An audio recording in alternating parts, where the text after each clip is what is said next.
सहनाववतु सहनौ भुनक्तु सह वीर्यं करवावहै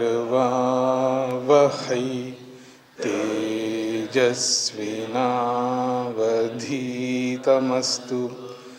मा विद्विषावहै।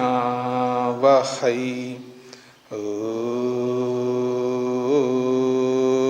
शांति शांति शांति।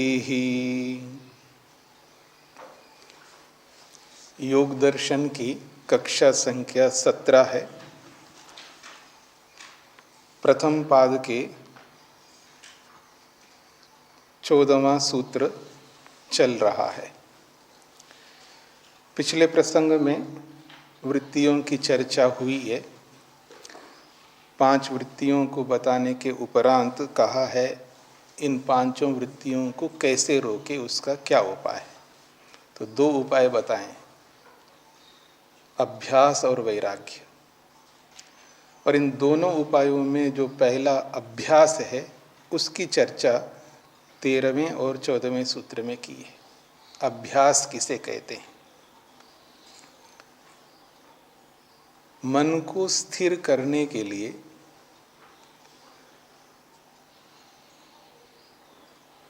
बहुत कुछ उपायों को अपनाना होता है। मन ऐसा स्थिर नहीं रह सकता। स्थिर का अर्थ है शांत रहना। मन का शांत रहना अत्यंत आवश्यक है। योग में गति करना हो, मन का शांत होना आवश्यक है। केवल योग की बात नहीं, जब आप अध्ययन करते हैं, पढ़ाई करते हैं, यदि आप पढ़ना चाहते हैं तो मन यदि शांत है तो आप पढ़ पाएंगे।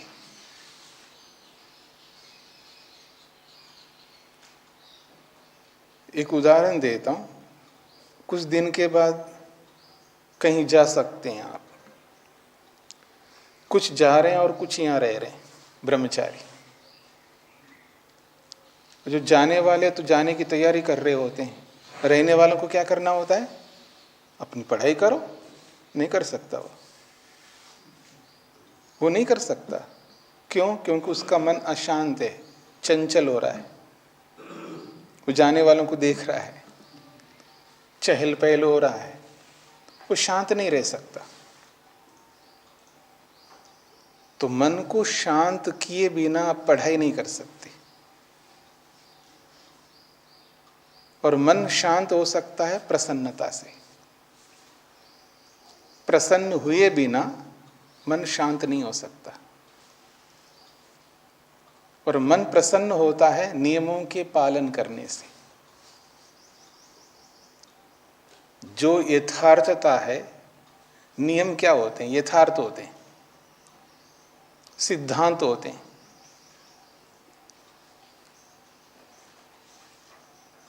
तो जो नियम है, उन नियमों का जब पालन किया जाता है, मेरे को नहीं जाना, ये नियम बनाया आपको बताया आपको नहीं जाना, नियम आ गया।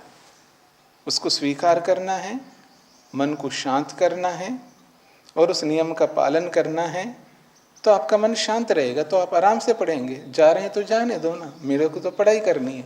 आराम से पढ़ाई करोगे आप।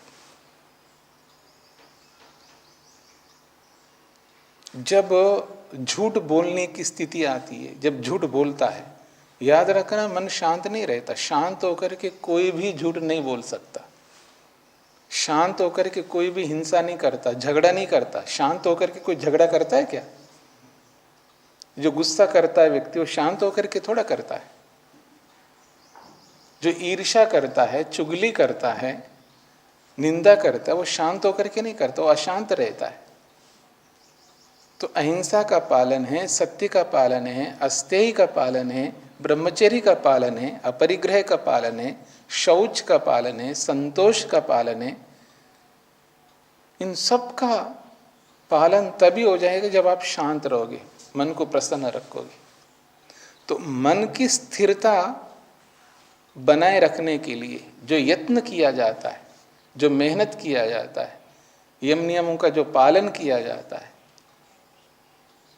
तब जाकर के मन स्थिर होता है। और उस स्थिरता के लिए हमें निरंतर अभ्यास करना, मन को शांत करने के लिए अभ्यास करना पड़ता है, उपायों को अपने जीवन में उतारना पड़ता है, तब जाकर के मन स्थिर रहता है। और जब मन स्थिर हो रहा है तो जिन कारणों से स्थिर हो रहा है उन कारणों को लगातार रखना पड़ता है। उस अभ्यास को दीर्घ काल तक, लंबे काल तक बनाए रखना पड़ता है। अभ्यास छूटा तो गया व्यक्ति। जब हम पढ़ रहे थे तब योग दर्शन तब शुरू हुआ जब योग दर्शन को पूरा याद किया, पूरे सूत्र याद होने चाहिए और रोज आवृत्ति करनी है। और जिस दिन आवृत्ति नहीं करेंगे उस दिन दंड मिले।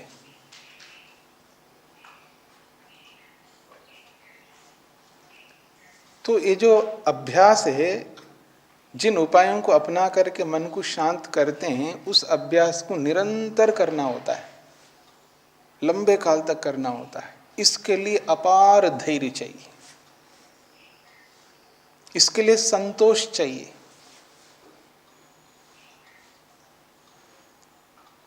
जब संतोष रहता है तो धैर्य भी रहता है। असंतोष रहेगा ना तो धैर्य नहीं रह सकता उसके जीवन में। क्योंकि जो भी उपलब्ध साधन है उसमें खुश रहना आता नहीं आदमी। जो मिल रहा है उसमें खुश नहीं रहता व्यक्ति। जो भी मिल रहा है ना उसमें खुशी नहीं है उसको।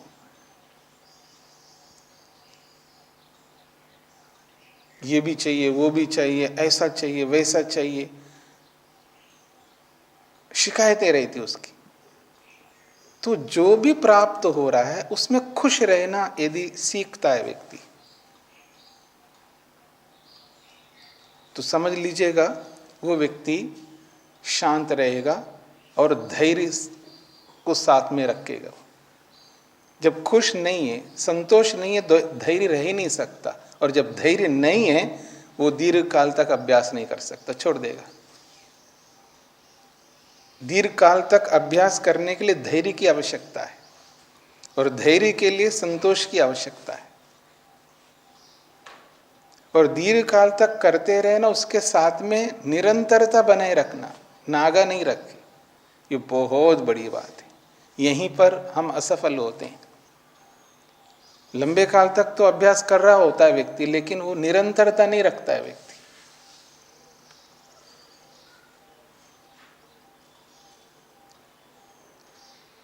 किसी दिन आप संध्या में नहीं जाते हैं, ऐसा होता है नहीं होता है? तो उस दिन संध्या करते नहीं करते? लो, उस समय तो नहीं किया आपने, तो उस संध्या को उसी दिन बाद में जब आपको समय मिले तब करते? हाँ जी, वो अपने आप से पूछो। जिस दिन आप अवन में नहीं आया, नहीं आते आप कई बार, तो अवन में नहीं आए तो अवन तो हो गया, क्या उसी दिन आप अपने हवन को करते? मन में करना है, क्योंकि यहाँ तो कर नहीं सकते। वैसे यहाँ पर भी आके कर सकते हो आप, चलता रहता है ना यहाँ पर। निरंतरता नहीं रख पाता आदमी, वो आगे पीछे नहीं कर पा रहा है, उसका अपना स्वयं का नियम ही नहीं होता। हमारा तो नियम है, गुरुकुल का नियम है कि आपको आगे पीछे करना। वहां नहीं गए तो कोई बात नहीं, आप समय निकाल के आगे पीछे करो, लेकिन आप करते नहीं करते हो आपके ऊपर है। निरंतरता बनाए रखना बहुत महत्व रहता है। निरंतरता टूट गई तो समझ लीजिए आगे नहीं बढ़ पाएंगे, आगे बढ़ ही नहीं पाएंगे। ये मेरा तात्पर्य नहीं है, मतलब जिस गति से आप बढ़ रहे थे उस गति से नहीं बढ़ पाएंगे। फिर उस जो निरंतरता टूट गई उसको वापस आपको बिल्ड करना, वापस उसको बनाना, बना करके फिर चलना, तो आगे बढ़ोगे आप, थोड़ा देर से बढ़ोगे।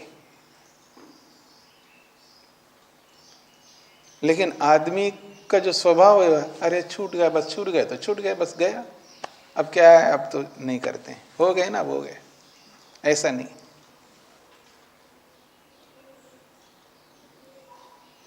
ठीक है, वो निरंतरता टूट गई, लेकिन उसको वापस बनाओ ना, देर से सही वापस बनाओ। थोड़ा सा देर से चलेंगे कोई बात नहीं, पर चल तो रहेंगे। अगर उसको नहीं बनाओगे तो चलना बंद हो जाएगा, आप वहीं पर रुक जाओगे। तो दीर्घ काल तक होना चाहिए, निरंतर होना चाहिए और सत्कार पूर्वक होना चाहिए।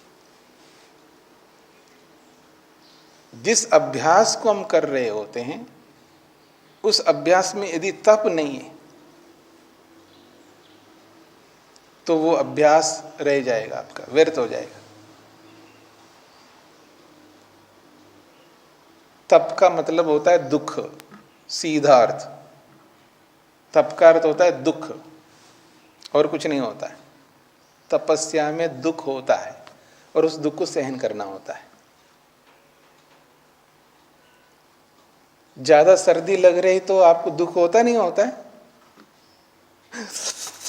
ऐसा करते हैं ना आप, जब ज्यादा सर्दी लगती है तो करते नहीं करते? दुख होता नहीं होता है? उसको सहन करना पड़ता है। ज्यादा गर्मी लगे तो दुख होता है, उसको सहन करना होता है।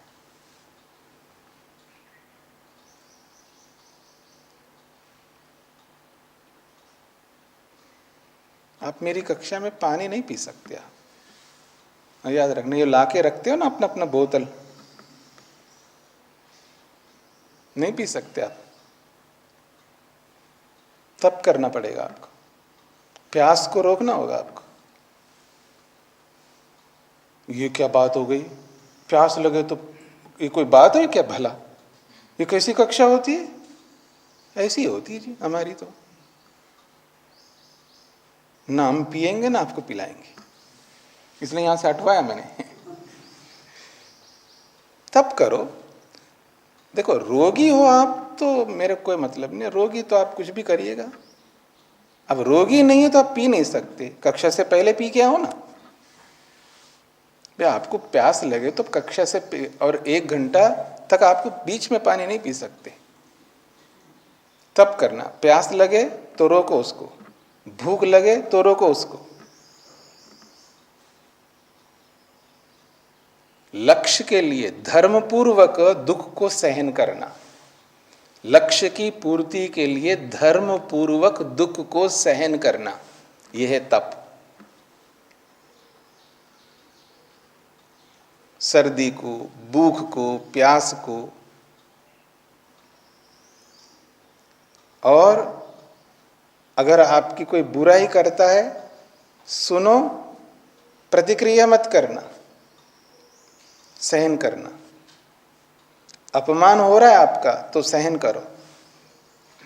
अगर कोई आपका सम्मान करे, ये बहुत बढ़िया खेलता है, तो उसको भी सहन करो, सम्मान को भी सहन करो। ये बहुत बढ़िया प्रवचन करता है, उसको भी सहन करना। सम्मान को भी सहन करो, अपमान को भी सहन करो। यदि अपमान को सहन नहीं करोगे तो सम्मान को भी सहन नहीं करोगे आप। तो इन सब को सहन करना, ये द्वंद्व कहलाते हैं। द्वंद्वों को सहन करना तप है। और वो तप इस अभ्यास के साथ जुड़ा नहीं है तो गए आप, आपका किया हुआ अभ्यास बेकार है।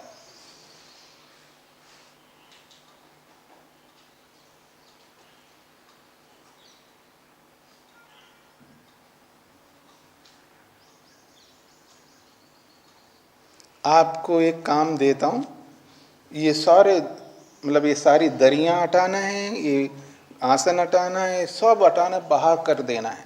और बहुत अच्छे ढंग से झाड़ू लगाना है, पोंछा लगाना है। अकेले आपको ही दरियां बिछाना है, बेडशीट बिछाना है, गद्दियां लगाने, सारे काम आपको करना है।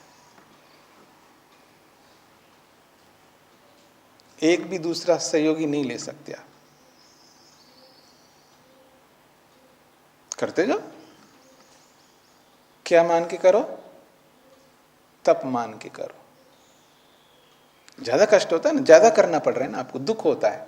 एक आदमी सहयोग मिलेगा तो थोड़ा मेरे को सरलता मिलेगी ना। अकेला कब तक करूंगा, बहुत टाइम लग जाएगा। एक दूसरा दे दो तो जल्दी हो जाएगा ना। नहीं, अकेले करो। अकेले कैसे कर सकता हूँ जी? कैसे भी करो ना। जब अकेले को करना पड़ता तो करता ही ना आदमी। जब सिर पर आ जाए तो करता नहीं क्या, मरता क्या नहीं, क्या बोलते हैं? मरता करता ना, मरता करता क्या नहीं करता। तो करो ना। तो तप है ये, सहन करो दुख को, ये तप है। जब आप सत्य बोलते हो ना, उसको कष्ट होता है। आदमी कुछ तोड़ दिया काम करते करते, वो बोलता ही नहीं है मैंने तोड़ दिया है। कुछ तोड़ दिया, कुछ ऐसा कुछ ना कुछ गलतियां करता रहता है ना, वो बताता नहीं है। क्योंकि बताऊंगा तो डांट पड़ेगी, दंड मिलेगा। उससे बचने के लिए वो क्या करता है, बताता नहीं है। तो बताओ, सत्य बोलो। सत्य बोलने से आपको जो दुख मिलेगा ना, यही तो तप है। उसको सहन करो। तो जो अभ्यास हम कर रहे हैं, यम नियम आदि का जो हम अनुष्ठान करेंगे, उस अनुष्ठान के बीच में बड़े बड़े दुख, मतलब बहुत सारे दुख आएंगे। बड़े बड़े तो नहीं कह सकता, बहुत सारे दुख आएंगे आपको। यम और नियम का पालन करते हुए, योगाभ्यास के अंगों का पालन करते हुए बहुत सारे कष्ट आएंगे, बहुत सारी विपत्ति आएंगी, बाधाएं बहुत आएंगी। उन सारी बाधाओं को, उन सारी विपत्तियों को आपको सहन करना होगा। उसके लिए तप करना होगा। ये है तप। इस तप के साथ में अगर आप अभ्यास करेंगे तो आगे बढ़ेंगे। इसका नाम है तप। और इस अभ्यास के साथ साथ ब्रह्मचर्य का पालन, संयम का पालन, इंद्रियों पर संयम रखना, अपनी इंद्रियों को अपने काबू में रखते हुए उन कार्यों को करना। याद रखना एक बहुत बड़ी बात होती है। जब थोड़ी बहुत योग्यता आ जाती है ना व्यक्ति में, अहंकार उत्पन्न होता है उसको। यदि ब्रह्मचारी व्यायाम अच्छा कर रहा है, मोर चाल चल रहा है, दंड बैठक लगा रहा है, ये कर रहा है, तो उसके डोले शोले थोड़ा सा बन रहे होते हैं, थोड़ा अच्छा शरीर बन रहा होता है। वो सीना तान के ऐसे चलने लगता है, दिखाने लगता है, थोड़ा अहंकार आता है उसके अंदर। उसको रोकना है, संयम करना है, अपनी इंद्रियों को रोकना है, अपने मन को रोकना है, अंतःकरण को भी अपने काबू में रखना और बाह्यकरणों को भी अपने काबू में रखना। ब्रह्मचर्य का पालन करना है। अहंकार को नहीं आने दे सकते। तो इस अभ्यास के साथ तप भी जुड़े और ब्रह्मचर्य भी जुड़े। और उसके साथ कहा विद्या। वहां आप राग में लिप्त होंगे ना, अच्छा काम कर रहे हैं लेकिन राग में लिप्त होते जा रहे हैं, अच्छा काम कर रहे हैं लेकिन द्वेष में लिप्त होते जा रहे हैं, या मोह में लिप्त होते जा रहे हैं, या अस्मिता से युक्त होते जा रहे हैं, तो नहीं, विद्या से युक्त होकर के करो उस अभ्यास को, यथार्थता से युक्त होकर के करो। और इन सब को करते हुए तपस्या में श्रद्धा रखो, ब्रह्मचर्य में श्रद्धा रखो, विद्या के साथ श्रद्धा रखो, श्रद्धा पूर्वक करो। जब कोई आदमी काम कर रहा होता है ना, झाड़ू लगाने का काम, झाड़ू तो लगा रहा है लेकिन श्रद्धा से नहीं कर रहा है। जब श्रद्धा से नहीं करेगा तो झाड़ू ठीक से नहीं लगाएगा। बुद्धिपूर्वक नहीं कर रहा है। बुद्धिपूर्वक करने का मतलब विद्यापूर्वक करना।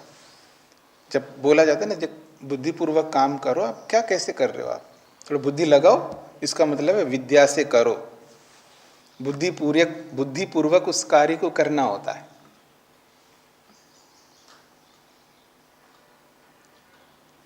और श्रद्धा नहीं है उसमें। आप किसी की सेवा कर तो जा रहे हो, पर वो श्रद्धापूर्वक करोगे तो आपको बहुत आगे ले जाएगा। वही कार्य आपको ईश्वर तक पहुंचा देगा। ये तो वेद कहता है, श्रद्धया सत्यमाप्यते। श्रद्धा से ईश्वर प्राप्त होता है। और आगे बताएंगे, ये तो मैं संक्षेप से व्याख्या कर रहा हूं, तब ब्रह्मचर्य, विद्या, श्रद्धा ये सब आगे आएंगे, वहां आपको व्यापक रूप से वहां समझ में आएगा श्रद्धा क्या चीज है। यदि श्रद्धा से व्यक्ति उस अभ्यास को कर रहा होता है, जो भी कार्य कर रहा होता है, श्रद्धा पूर्वक कर रहा होता है, बहुत आगे बढ़ सकता है। आगे ये बताएंगे कि श्रद्धा मानव की एक मां बनकर के आपकी रक्षा करेगी। जननी इव कल्याणी भवती। जननी श्रद्धा जो है आपकी जननी माता बनकर के आपका कल्याण करने वाली बनती है, ईश्वर तक पहुंचाने वाली होती है।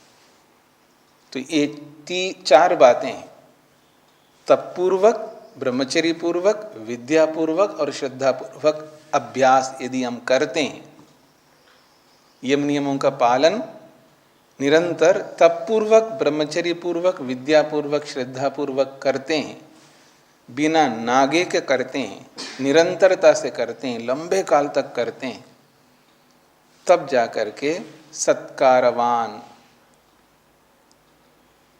तब वो सत्कार से युक्त हो जाएगा वो अभ्यास। तब दृढ़ भूमि, हमारा अभ्यास इतना दृढ़ होता है वो आसानी से डगमगा नहीं सकता। कितने ही प्रलोभन आ जाए वो डगमगा नहीं सकता हमारा अभ्यास, क्योंकि बहुत अच्छे दृढ़ संस्कार बनते हैं। कोई व्यक्ति विचलित होता है ना, उसके पीछे संस्कारों की कमी रहती, याद रखना। कोई व्यक्ति विचलित होता है, अपने मार्ग से भटकता है, उसके पीछे उसके संस्कारों की कमी है, दृढ़ता की कमी है।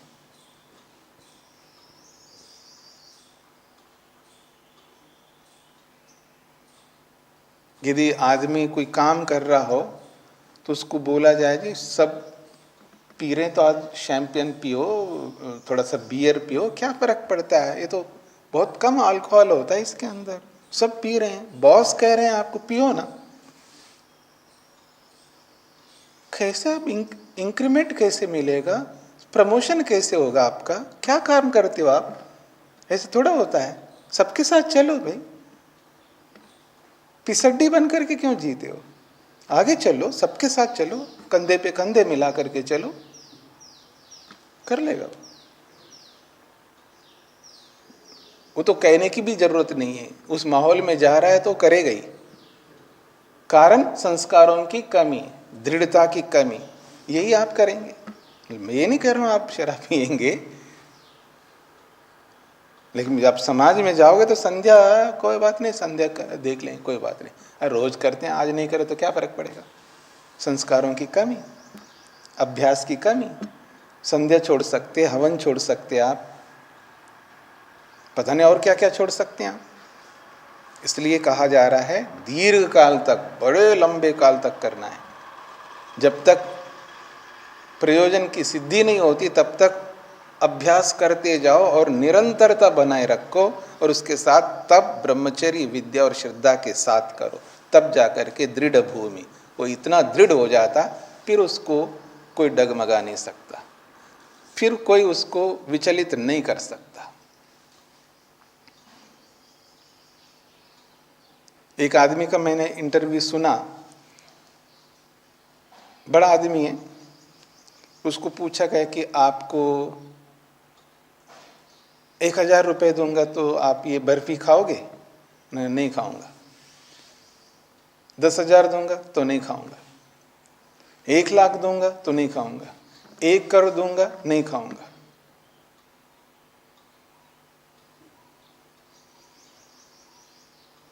पता नहीं उसने 35-40 साल से नहीं खाया, मीठा नहीं खाता, वो मतलब चीनी से बना हुआ कोई चीज नहीं खाता। दृढ़ता रहनी चाहिए व्यक्ति को। 1 करोड़ रुपए देने के दूंगा तो भी वो नहीं खा रहा है, दृढ़त्व है वो। मैं ये नहीं कहना चाह रहा हूं कि चीनी खाना चाहिए नहीं खाना चाहिए, विषय नहीं है, उसकी दृढ़ता की बात कर रहा हूं, उसके दृढ़ संस्कारों की बात कर रहा हूं मैं। जब अभ्यास दृढ़ होता है फिर उसको कोई डगमगा नहीं सकता, कितना ही बड़ा प्रलोभन आ जाए वो विचलित नहीं हो सकता। ऐसा हमारा अभ्यास होना चाहिए। बिना श्रद्धा के नहीं कर पाएंगे आप।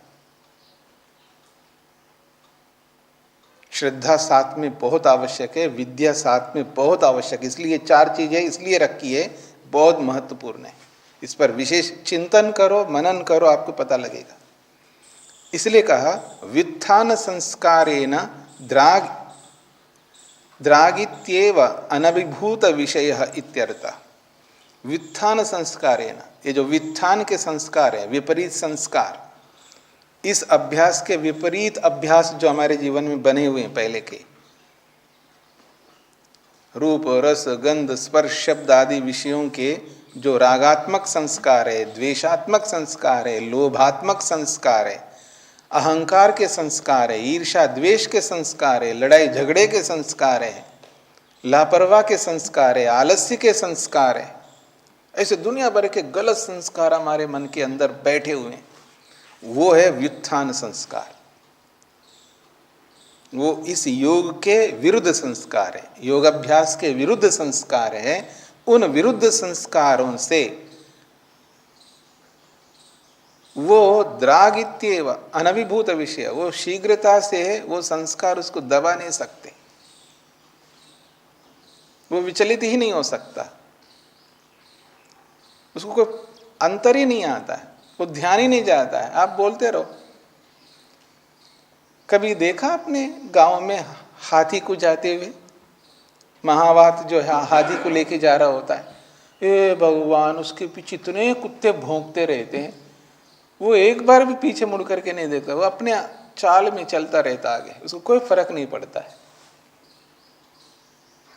समझ रहे हैं? कभी देखा आपने? नहीं देखा तो देखा करो।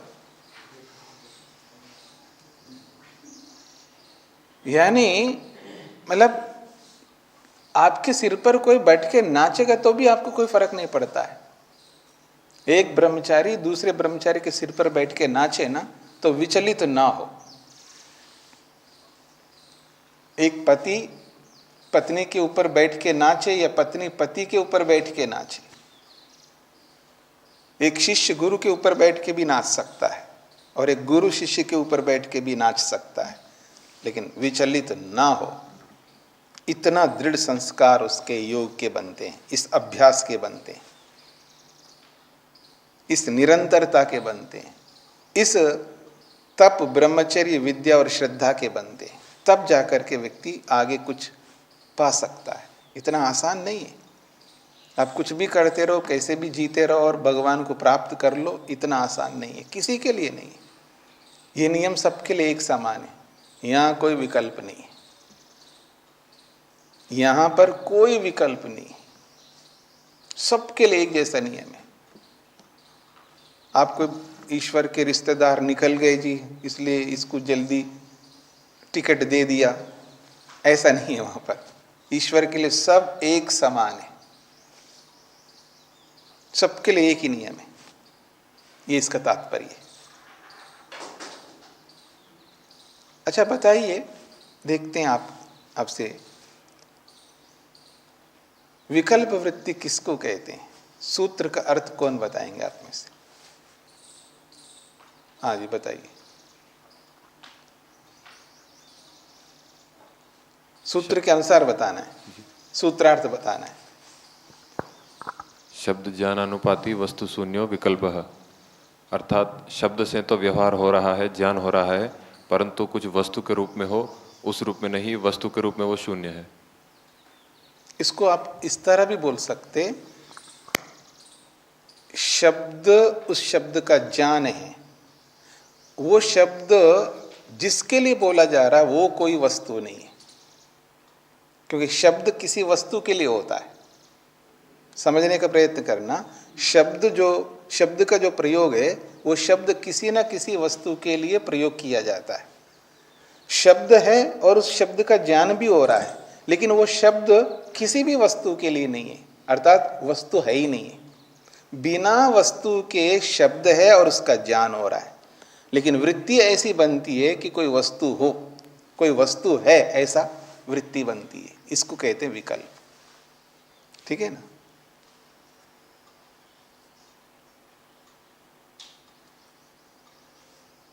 मन की कितनी अवस्थाएं होती हैं? वो मन की 5 अवस्थाएं होती हैं। क्षिप्त गिना। अवस्था, क्षिप्तम, मूढ़म, विक्षिप्तम, एकाग्रम, निरुद्धम।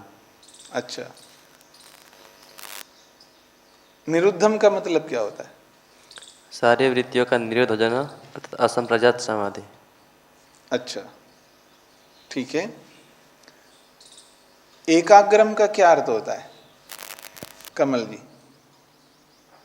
एकाग्रता के विषय में कई बातें बताई यहाँ पर सूत्र भाष्यकार ने। एकाग्रता की कई उपलब्धियां बताई जी। गिनाइए। वितर्क, देखिए अपनी पुस्तकें बंद करके रखो पहले। हाँ जी। वितर्क, विचार, आनंद और अस्मिता।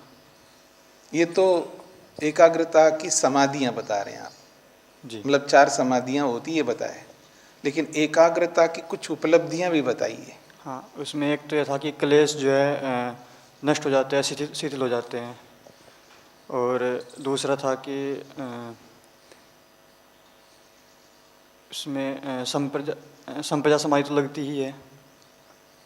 आप में से और कौन बताएंगे जी? मतलब वो संस्कृत में वाक्य सुनाना होता है। हाँ ठीक है, ज्ञाननिष्ठ जी बताइए।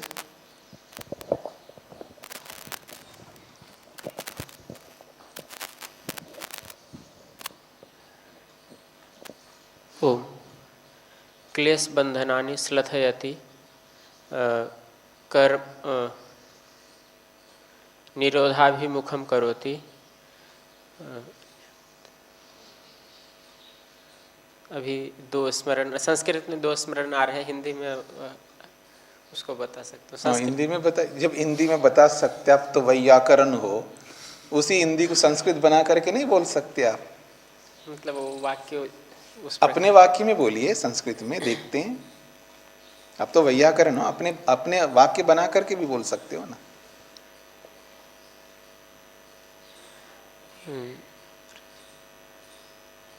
नहीं बता पाएंगे। संस्कारात् दग्ध बीजम करोति। नहीं नहीं नहीं, हाँ आप बताइए।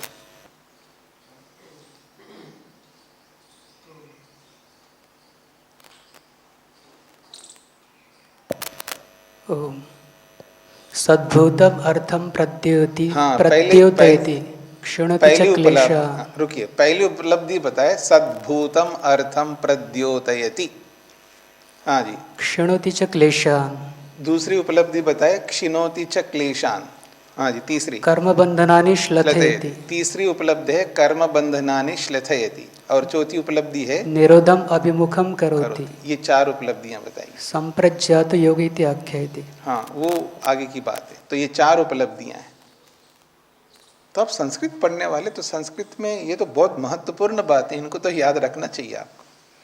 इसी के लिए तो मैंने कहा था ना, एक कक्षा है आपकी और पूरा दिन है आपके पास में। जो मुख्य मुख्य बात है उनको याद करो संस्कृत में और उसको दोहराते रहो। एक तो सूत्र सारे याद करो, एक काम, और इसमें जो वचन आते हैं ना, विशेष वचन आते हैं, उनको याद करो। उससे क्या होगा, बार बार वो उसकी आवृत्ति रहेगी तो उसके संस्कार पड़ेंगे, तो कभी ना कभी तो क्रिया में भी तो लाने का प्रयास करोगे ना।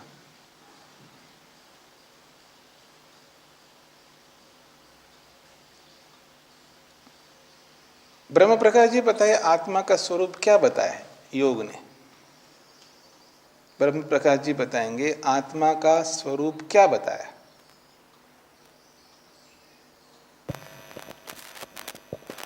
ओम नमस्ते स्वामी जी। जी। तो आत्मा के स्वरूप नित्य शुद्ध बुद्ध मुक्त। ऐसा ऐसे पता है यहाँ पर? यहाँ जो बताया है वो बताना है।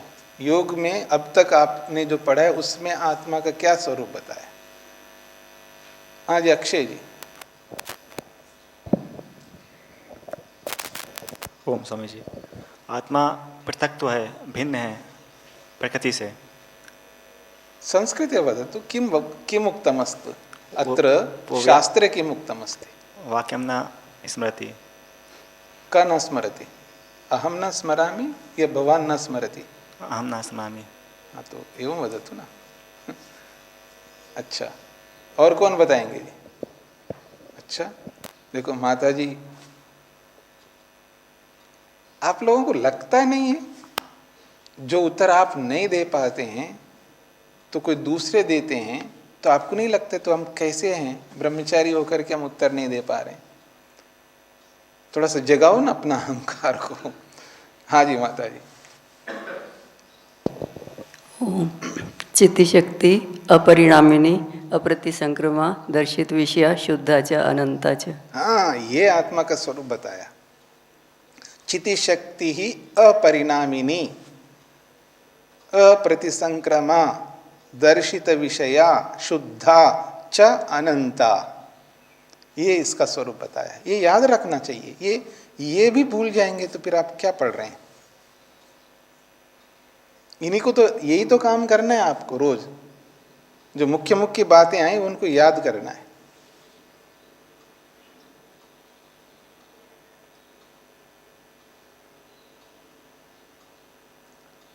जैसे तदेव चित्तम तमसानुविद्धम, आगे क्या बोला है वो याद रखना है। तदेव रजस्तमोभ्याम संसृष्टम, आगे क्या कहा वो भी याद रखना है। तदेव रजो लेश मलापेत, ऐसे आगे आगे सब याद रखना है आप।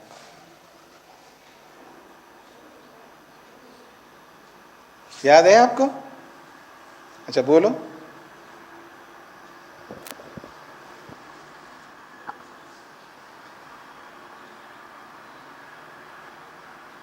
तदेव तमसानुविद्धम, अधर्म नहीं। हाँ हाँ ठीक है। अधर्म, अज्ञान, अज्ञान, अनैश्वर्य, अवैराग्य, अवैराग्य, अनैश्वर्य, अधर्म अज्ञान अवैराग्य अनैश्वर्य प्रियम भवति भवति। हाँ हाँ जी। अरे अपने संस्कृतम अस्ति, संस्कृत में कुछ तो बोला है। अपने शब्दों में भी बोलो पर संस्कृत में बोलो, और यहाँ के शब्दों में बोलो तो और अच्छी बात है। अच्छा, रजोलेश मलापेता, इसको आगे बताइए आप। हाँ नहीं, प्रारंभ से।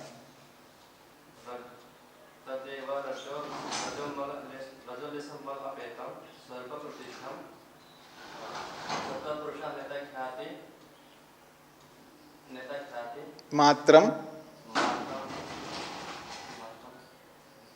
चलिए तो आप लोगों को समझ में आ रहा है ना कि आपको करना क्या है। जो मुख्य मुख्य बात है, अब मन का स्वरूप आपको अगर समझ में आ रहा है कि मन का क्या स्वरूप है, प्रज्ञा स्थिति, प्रज्ञा स्थिति नहीं, प्रज्ञा नहीं, प्रारंभ से। प्रज्ञा प्रवृत्ति स्थितिशीलत्वात् त्रिगुणम, इतना ही है, त्रिगुणम। उसके आगे क्या है? प्रज्ञा रूपम ही चित्त सत्वम। हाँ वो आगे की बात है। तो ये मन का स्वरूप बताए ना, प्रज्ञा प्रवृत्ति स्थितिशीलत्वात्, ठीक है ना। प्रज्ञा प्रवृत्ति स्थितिशीलत्वात्, मैं अपनी भाषा में बोल रहा हूं। प्रज्ञा प्रवृत्ति स्थितिशीलत्वात् कीदृशम मन? त्रिगुणम। प्रज्ञा प्रवृत्ति स्थितिशीलत्वात् त्रिगुणम मनः। यद्यपि प्रज्ञा प्रवृत्ति स्थितिशीलत्वात् त्रिगुणम मनः, पुनरपि प्रज्ञा स्वरूपम। तो ये बातें आपको दिमाग में रहनी चाहिए, और ये बहुत महत्वपूर्ण बातें हैं।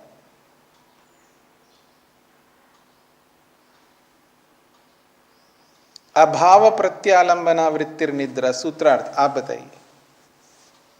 हाँ जी, अब अपना नाम भी बताइएगा।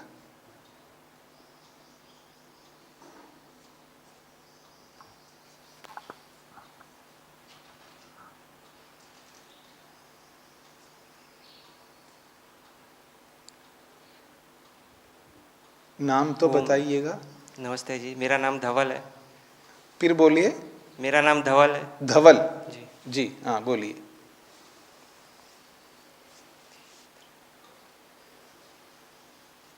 आप में से कौन बताएंगे? आप क्यों नहीं बता सकते? हिंदी में बताइए। माइक दीजिएगा उनको।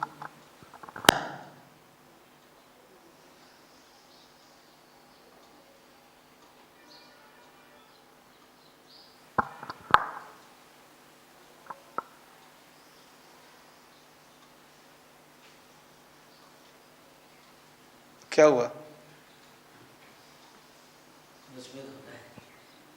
नहीं, सूत्र याद है आपको? जी। क्या सूत्र है?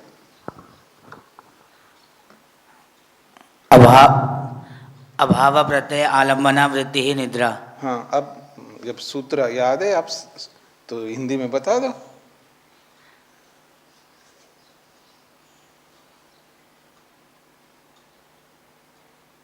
स्वामी जी के पीछे आप बताएंगे?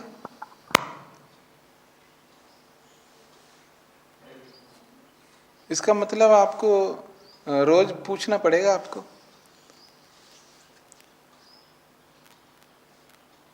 आप बोलिए। तो आप तैयारी क्या कर रहे हैं फिर? आप लोग तैयारी तो कुछ कर ही नहीं रहे हैं आप लोग।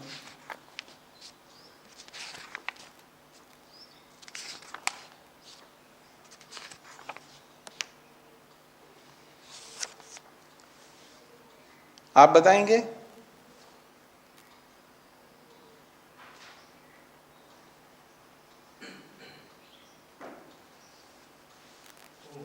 हाँ जी।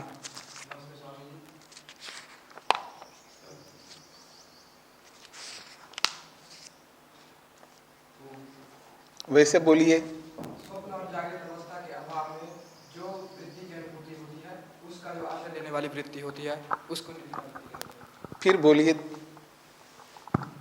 ओम नमस्ते स्वामी जी। स्वप्न और जागृत अवस्था के अभाव में जो वृत्ति की अनुभूति होती है, उस अनुभूति की जो आश्रय लेती है, वह वृत्ति निद्रा वृत्ति कहलाती है। उस वृत्ति का आश्रय लेने वाले मन की जो वृत्ति है उसको निद्रा कहते हैं। अच्छा, अतद रूप प्रतिष्ठम, इस शब्द का अर्थ कौन बताएंगे? अतद रूप प्रतिष्ठम, सूत्र पढ़ते हैं ना, विपर्ययो मिथ्या जानम अतद रूप प्रतिष्ठम। इस शब्द का अर्थ बताना है, अतद रूप प्रतिष्ठम।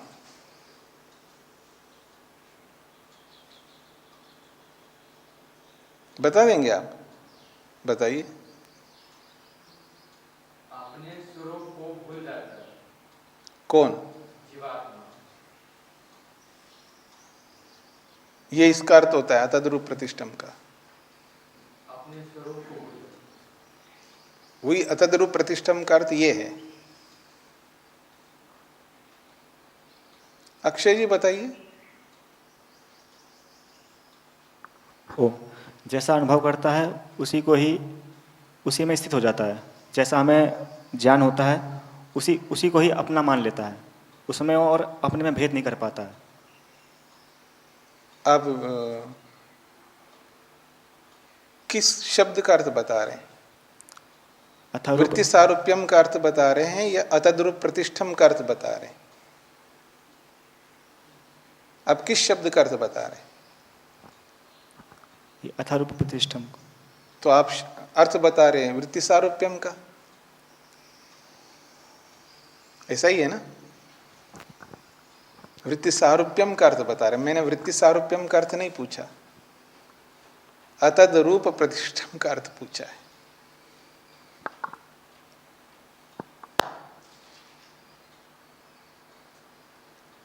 ये तो गड़बड़ हो रहा है जी, फिर तो कोई मतलब नहीं है, मैं बंद कर देता हूँ फिर। क्यों जी?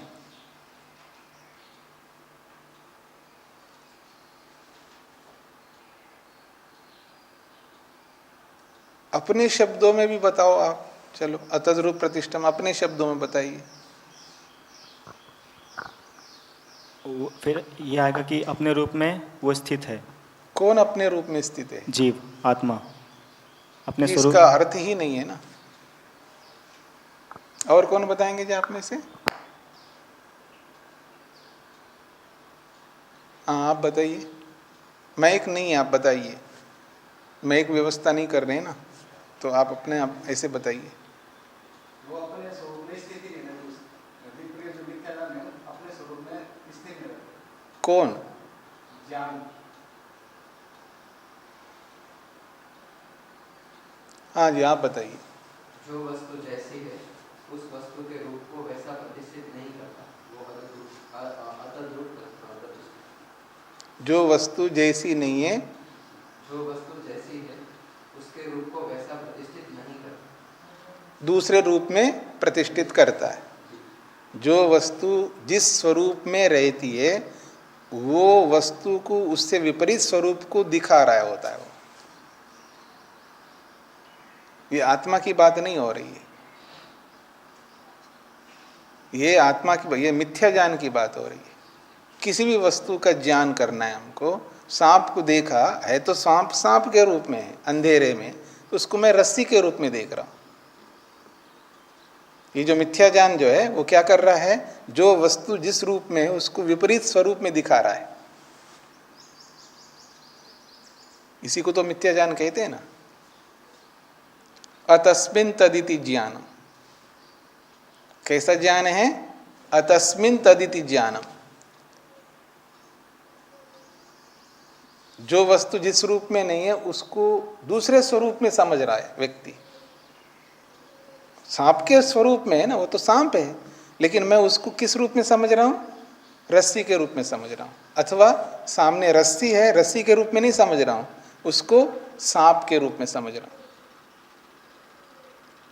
तो सामने वाली वस्तु को जिस रूप में है उस रूप में ही अगर मैं देखूं उसको कहते हैं तद्रूप प्रतिष्ठम। जैसा है उसी रूप में देख रहा हूं, वैसा ही अनुभव कर रहा हूं।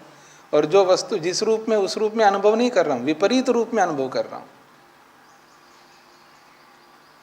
विपर्ययो मिथ्या ज्ञानम, विपर्य विपरीत ज्ञान हो रहा है, यही अतद्रूप प्रतिष्ठित है।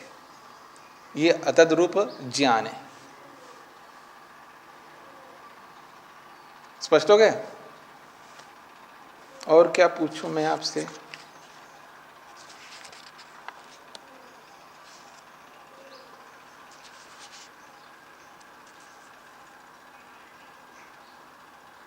प्रत्यवमर्श शब्द का क्या अर्थ बताएंगे आप? कौन बताएंगे? प्रत्यवमर्श।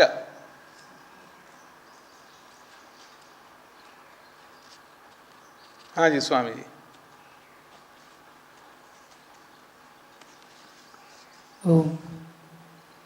जैसा अनुभव किया वैसा स्मृति में लाना है, संस्कारों के अनुभव उसको स्मरण करना। थोड़ा ऊंचा बोलिए, सुनाई नहीं दे रहा है। प्रत्यवमर्श। जैसा अनुभव किया उसको वैसा ही स्मृति में लाना, संस्कार के अनुभव उसको स्मृति में लाना, अनुभव करना स्मृति के रूप में।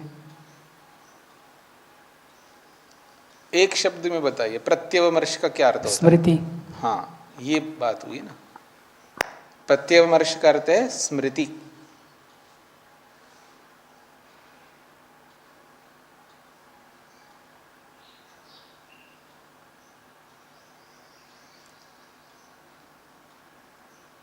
स्वव्यंजकांजन शब्द का अर्थ कौन बताएंगे? स्वव्यंजकांजन।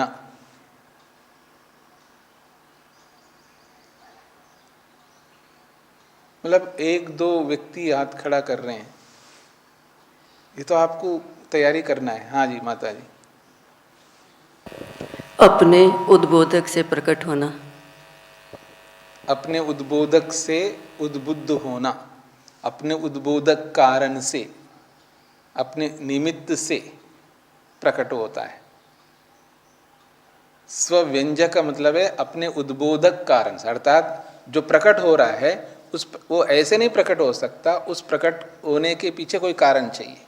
तो अपने प्रकट करने वाले कारण के आने पर प्रकट होता है, अर्थात आलम्बन। कोई ऐसा आलम्बन आना चाहिए। स्मृति कब आती है जी? कोई आलम्बन आना चाहिए सामने, तब स्मृति आएगी, वैसे स्मृति नहीं आएगी ना। टंकारा जाके आए ना आप लोग, वहाँ जो भी अनुभव किया है आपने उसको स्मरण कर रहे हैं, वैसे थोड़ा स्मरण करेंगे। कोई विषय आएगा, कोई चर्चा करेगा उसके बारे में, कोई निमित्त आना चाहिए ना, कोई कारण कोई ना कोई होना चाहिए। तो कोई कारण आ जाता है ना, उसको निमित्त कहते, उसी को यहाँ पर स्वव्यंजक शब्द से बोला है। और अंजन का मतलब है फिर वो ज्ञान उद्बुद्ध होता है, वहाँ जो आपने अनुभव किया है वो अनुभव आपके सामने प्रकट होता है, उसको कहा यहाँ अंजन शब्द से। ग्राह्य ग्रहण, ये दो शब्द है, ग्राह्य और ग्रहण। इनका अर्थ कौन बताएंगे? हाँ बताइए आप।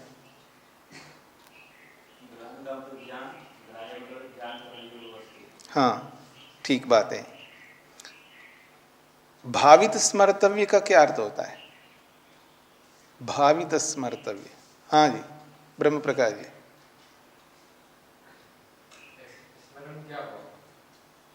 भावित स्मर्तव्य और अभावित स्मर्तव्य दो शब्द हैं।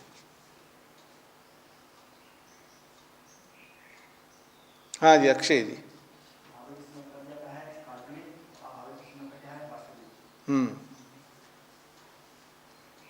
ठीक है।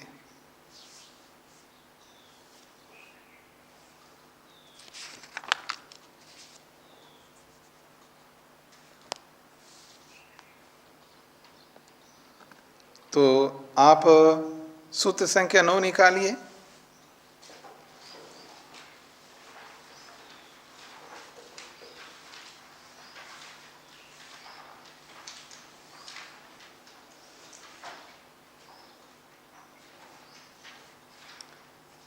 सूत्र संख्या 9 में चैतन्यम पुरुषस्य स्वरूपमिति, चैतन्यम पुरुषस्य स्वरूपमिति यदा चितिरेव पुरुषः तदा किमत्र केन विपदिश्यते।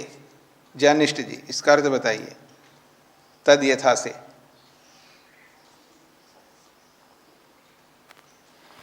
ओम, जैसे चैतन्य पुरुष का रूप है, इति यदा चिति एव पुरुषस्य तदा किमत्र केन व्यपदिश्यते। जब चेतनता ही पुरुष है तब किसके द्वारा यहाँ पे किसको कहा जा रहा है? जैसे आप मान लो किसी को पढ़ा रहे हो तो उसको समझाना है, कैसे बताएंगे इसका? इस वाक्य तद यथा से लेकर के व्यपदिश्यते तक आप समझा रहे, किसी विद्यार्थी को समझा रहे हैं। जैसा अभी बोला ऐसे तो समझ में नहीं आएगा उसको, इसको खोल करके व्याख्या करके समझाओ। तद यथा उसको उदाहरण से बता रहे, शब्द ज्ञानानुपाति वस्तु शून्य विकल्प, शब्द वस्तु शून्य शब्द ज्ञान का जो अनुभव। इधर मैं उन सब का अर्थ नहीं पूछ रहा हूँ, इस पंक्ति का अर्थ समझाना है आप जी। तद यथा चैतन्यम पुरुषस्य स्वरूपम इति, चैतन्य जो है वह पुरुष का ही, चैतन्य और पुरुष कोई अलग अलग कोई वस्तु नहीं है। चेतनता ही पुरुष है और पुरुष ही चेतन है, इसमें भिन्नता नहीं है, कोई अलग वस्तु नहीं है। जो चेतनता कहा है पुरुषस्य, पुरुष की चेतनता, वह चेतनता कोई भिन्न वस्तु है ही नहीं। तो यहाँ पे चेतनता से किसको कहा जा रहा है, किस चेतनता से किसको कहेंगे? अर्थात चेतनता ही पुरुष है तो उसको अलग से कुछ कह ही नहीं सकते। चलो ठीक है। चैतन्यम पुरुषस्य स्वरूपम, चैतन्य का मतलब चेतनता, चेतनता ही पुरुष का स्वरूप है। अर्थात जिसको आप चैतन्य कहते हैं, चेतनता कहते हैं, चेतना कहते हैं, ये चेतना ही पुरुष है। अथवा यूं कहूं, ये चेतना ही आत्मा है। आत्मा और चेतना अलग नहीं है, आत्मा ही चेतना है और चेतना ही आत्मा है, दोनों एक ही चीज है। तदा ऐसी स्थिति में चिति एव पुरुष, चिति का मतलब चेतना, और चेतना ही पुरुष है, यूं कहिए पुरुष ही चेतना है, दोनों एक ही चीज हो गई। जब दोनों एक है तो तदा किम अत्र केन व्यपदिश्यते, किम किसको, केन किस से बता रहे हो, किस चेतना से किस पुरुष को बता रहे हो, क्योंकि वो चेतना ही तो पुरुष है, एक ही हो गया। तो एक को किससे, एक ही है तो किसके द्वारा किसको समझा रहे हो, वो तो एक ही है, एक ही के द्वारा एक ही को थोड़ा समझाओगे आप, वो वही है ना, केना भी वही है और किम भी वही है। ये जो केना है तृतीय विभक्ति में, वो केना भी वही है और किम भी वही है। ये समझ में आ गया आप? केना का मतलब है चेतना और किम का मतलब पुरुष है। तो केन किम व्यपदिश्यते, किससे किसको आप बता रहे हो, जबकि वो एक ही चीज तो है, ये कहना चाह रहे हैं। स्पष्ट हो गया?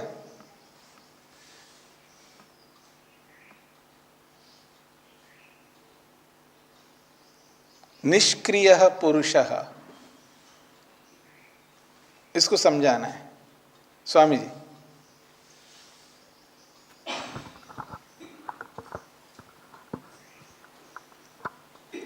ओम तथा प्रतिषिद्ध वस्तु धर्म निष्क्रिय पुरुष, प्रतिषिद्ध वस्तु धर्म मतलब विरुद्ध धर्म वाला निष्क्रिय पुरुष है।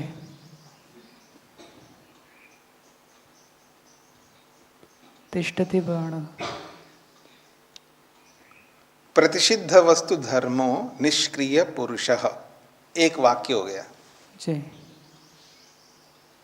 हाँ जी, आप बताइए। हाँ जी,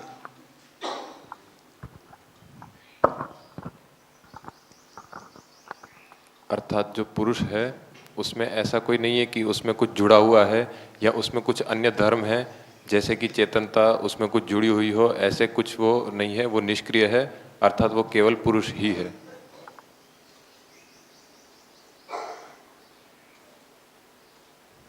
प्रतिषिद्ध वस्तु धर्म का मतलब है किसी वस्तु के धर्म को आत्मा में निषेध किया जा रहा है, दूसरे किसी वस्तु के धर्म को आत्मा में निषेध किया जा रहा है, इसको कहते हैं प्रतिषिद्ध वस्तु धर्म। प्रतिषिद्ध वस्तु धर्म का अर्थ है किसी दूसरे वस्तु के धर्म को इस आत्मा में निषेध किया जा रहा है। उस निषेध को कैसे बोलेंगे? कहा निष्क्रिय पुरुषः। जब ये निष्क्रिय पुरुष जो बोला है, इसका मतलब है प्रतिषिद्ध वस्तु धर्म, किसी वस्तु के धर्म को इस पुरुष में निषेध किया गया है। इस बात को कैसे समझाएंगे? तो बोला निष्क्रिय पुरुषः, अर्थात आत्मा में क्रिया नहीं होती है, ये इसका तात्पर्य है। प्रतिषिद्ध वस्तु धर्म, प्रतिषिद्ध वस्तु धर्म पुरुषः, कैसा पुरुष है? प्रतिषिद्ध वस्तु धर्म, अर्थात किसी दूसरे के धर्म को पुरुष में निषेध किया जा रहा है, अर्थात दूसरे के धर्म पुरुष में नहीं हो रह सकता है ना, दूसरे का धर्म दूसरे में रहेगा, उसके स्वरूप को, या मैं ये भी बोल सकता हूँ दूसरे के स्वरूप को पुरुष में निषेध किया जा रहा है, क्योंकि उसका स्वरूप उसमें रहेगा, इसमें कैसे रह सकता? तो उसका स्वरूप इसमें नहीं है, ये बताया जा रहा है। इस बताने को इस शब्द से बोला जाता है निष्क्रिय पुरुष, अर्थात क्रिया स्वरूप वाला पुरुष नहीं है, अर्थात पुरुष में क्रिया वाला स्वरूप कुछ नहीं है। ये यूं कहिए पुरुष में क्रिया नहीं होती है, ये निषेध किया जा रहा है। स्पष्ट हो गया? तो आप लोग आवृत्ति अच्छी तरह करिएगा, याद रखिएगा, तभी तो परीक्षा में कुछ लिख पाओगे आप लोग।